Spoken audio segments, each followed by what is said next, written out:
Sorry for the delay in posting. As the title says, I have excuses for not having worked or posted anything on the Camaro. The best of which is probably that it's just taking me a long time to strip underneath the car and clean up all the little rusty spots. But I have some better ones. So here's excuse number one, which is a good excuse. It's a raised bed / enclosed garden. So it's basically 4x4s in the ground. It's 24 feet long by 12 feet wide. 8-foot sections. Basically, this was a negotiation.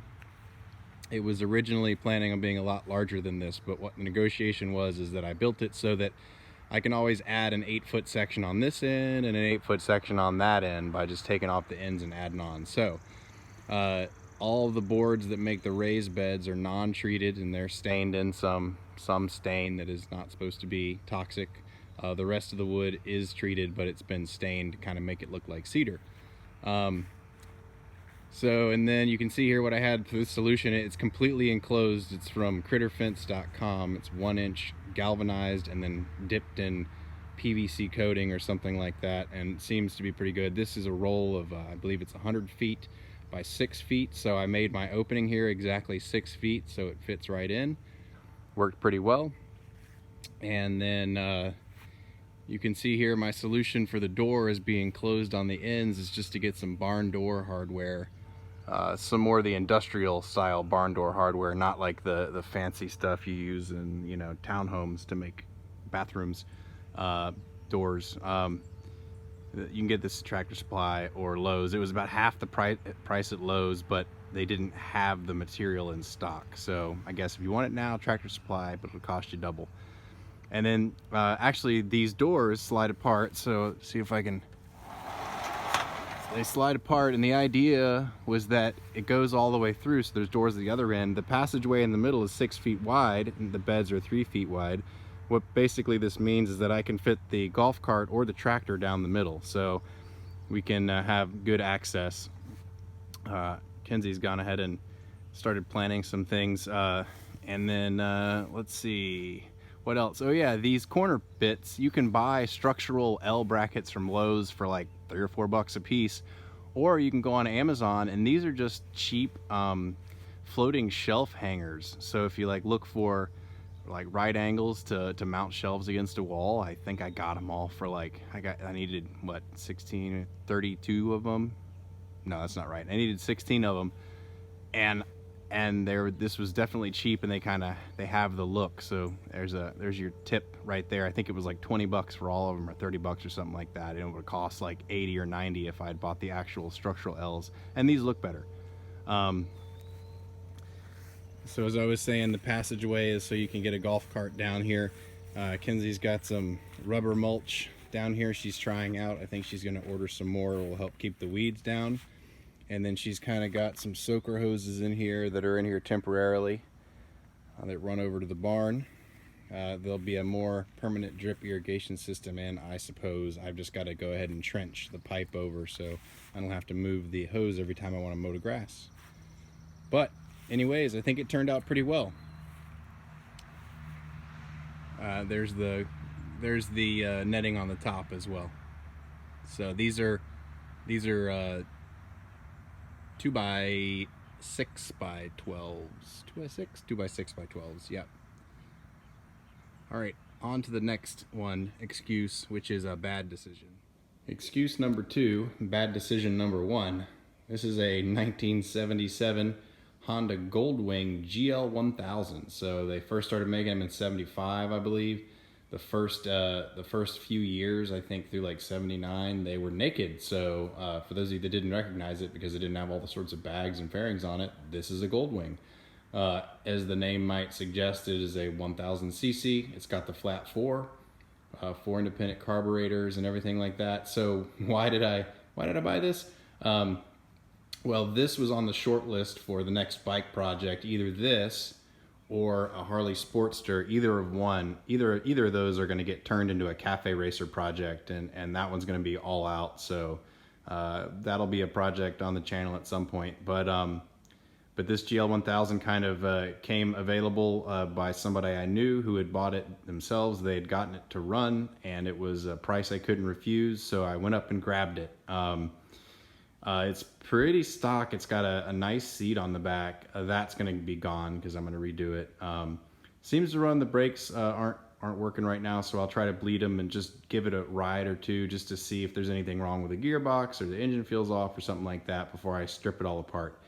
So yeah, walk around. I'm sure zoom will be crap, but there you can see one half of the cylinder bank down there. For those of you who are not familiar with Goldwings, they're heavy bikes. So this, it looks like a smaller kind of like CB750 or something smaller, but it's not. It's 600 pounds even without the saddlebags or anything like that. So this is a substantial bike. So she's going to be a big old cafe racer. Also shaft drive, which is kind of cool. It may cause me headaches if I try to do something different with the wheels. I don't know how hard it's going to be to find different wheels. I may have to learn how to do some lacing myself. That should be fun. And another interesting point on this is the fuel tank isn't under there. That's just an air box. The fuel tank's right in here. So that'll all go away. I may either purchase and then modify or fabricate my own fuel tank to go here. I don't know yet. I was very pleased though because the starter wiring is all jacked up, but it does have provisions for a Kickstarter, and it came with a Kickstarter. And I'll tell you, the Kickstarter worked really well, even with these carbs. You didn't even have to kick it very hard. You could have done it with your hand and the thing would have started. So bravo on Honda for designing a really nice Kickstarter. So that may come into play. I may end up using a much smaller battery just to kind of provide some electrics, and then just use the Kickstarter, make a little mount on the side, kind of like show off the fact that I started with a Kickstarter. So anyways, excuse 2, bad decision number 1.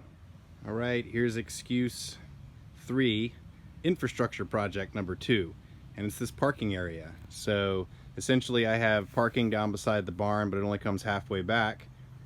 I was planning on putting additional parking for new projects, but another project fell in my lap, and that's bad decision number 2, and I'll talk about that in a second. So I scrambled with the help of my dad and Kinsey, my mom, and we got this in the ground. So railroad ties, some of you may be familiar with that. The place where I get my railroad ties didn't have any of the normal size railroad ties. You can't really tell here, but these are actually bridge ties, meaning that they're the ties they use for structural components on rail trestles. Not only does that make it kind of cool, but it also means they're massive. Normal railroad ties are 6 by 9 inches by 8.5. This is 9 by 12 inches by 10 feet. A normal railroad tie is between 200 and 300 pounds, depending on how much creosote's in it.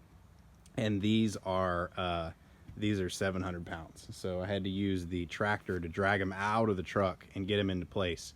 Also use the tractor to kind of dig out. So it worked out really nice. The railroad ties sit flush with that. Got some crush and run delivered, about a yard shy, but now I've got an extra 30 by 10 parking pad.